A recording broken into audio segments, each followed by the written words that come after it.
Little update here. Remember this mess that we told you about in Hope Mills? People were complaining about these piles of trash on Jefferson Street for months and nothing happened. It just kept building up. Then one day after WRAL reported on it, the county came on out and they cleaned it up.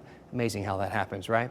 I am glad it's clean. But if you were like me, you might have thought, why is this really a problem in the first place? I mean, typically the perpetrators of that sort of thing, that dumping, is contractors or commercial operators. But most of the garbage you were seeing in that video came from private homes. If you look at the state's website, here's why they see people illegally dump trash. Maybe to save money, or if disposal sites aren't convenient for them, lax enforcement, or if someone is ignorant to the severity and consequences of illegal dumping. And lastly, laziness. That last one is a little weird. You know, you think, sure, I could drag the garbage out to the curb, but I'd much rather load it into my truck, drive miles to a remote area, wait until no one's looking and throw it over a hill because I'm lazy.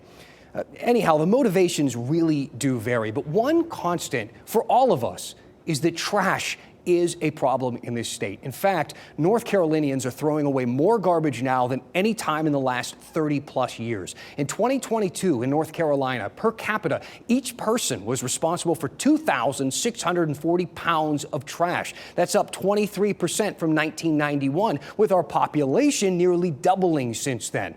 What about recycling, you ask? Well, in 2021, the average person in our state recycled 72.59 pounds of trash per year. And if that sounds a little low, don't forget, it's even worse because most of what you put in the recycling bin actually ends up in a landfill anyhow. The average person in North Carolina only gets it right 44% of the time.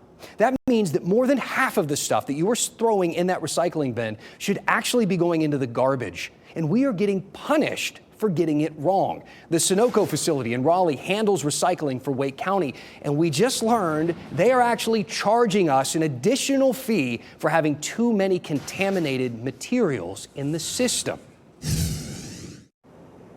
Environmental reporter Liz McLaughlin joining us now. So is it as dire as it all seems? In short, yes, we have a waste stream crisis that may be hitting us just in the next couple of decades. By 2050, many of the landfills across the country are expected to fill up. Cumberland counties by 2030, Wake and Cary by 2040. And a couple of things are going into that. 30% of what goes in there is food waste, and 40% of all of the food that we create, produce, plate, goes into the trash. And a lot of recyclables are ending up in there too, and that has its own problems. Plastics are so hard to recycle. Only about 5% actually end up being recycled of what goes into the recycling bin. So in short, there needs to be a huge overhaul of consumer behavior and our systems to be able to fix this, and the clock's ticking. Quick question, when the landfills fill up, what's the plan? The plan B is what a lot of people are trying to figure out right now, and talking to Cary, talking to Wake, they might ship it elsewhere. They're looking at other locations, but it's really difficult to just zone and figure out where that's going to be. It's really something we're figuring out right now. One of the first steps is they're trying to get less stuff going to the landfill. Let's maneuver this conversation just a bit to some positive stuff. There are some things we're doing right when it comes to Mother Earth.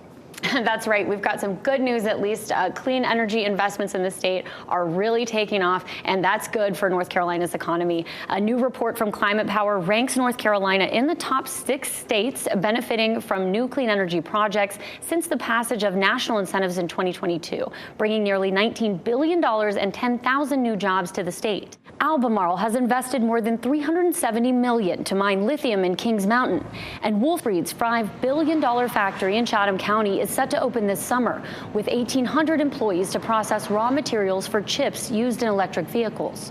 Toyota is expanding its plan for an EV battery manufacturing facility in Liberty with an additional investment of more than $8 billion. The company says it plans to hire more than 5,000 employees by the time the plan is online in 2025. Kempower has credited the clean energy plan for the company's decision to build its $41 million EV charger manufacturing facility in Durham, where it has already hired more than 100 employees.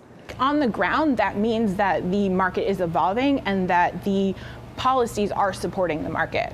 That's really when growth happens. More than half of the new clean energy jobs are in rural communities, and 69% of the investments highlighted in the report are located in low-income areas. Despite pushback from many GOP lawmakers, the majority of the new clean energy investments are in districts represented by Republicans.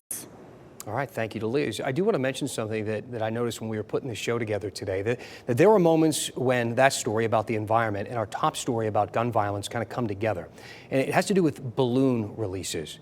We report on these a lot in a community when it is mourning a life that has been lost. But much of the response that we see online isn't about the grieving families. It's about the balloons that they release up into the air. We posted this story earlier this month about a balloon release for a 17-year-old found dead in Raleigh. Comments after comment after comment there were really about how dangerous balloons are to the environment. I mean, I cannot tell you how many emails we have gotten about this topic, so I do think it's time to go in depth on that. And we want to know, how big of a deal is this really? So tell me what you think about balloon releases. Send me your comments. Email me at dan@WRAL.com. Your feedback, of course, drives these stories that we do. We do the research, we talk to the experts, and then we go in depth.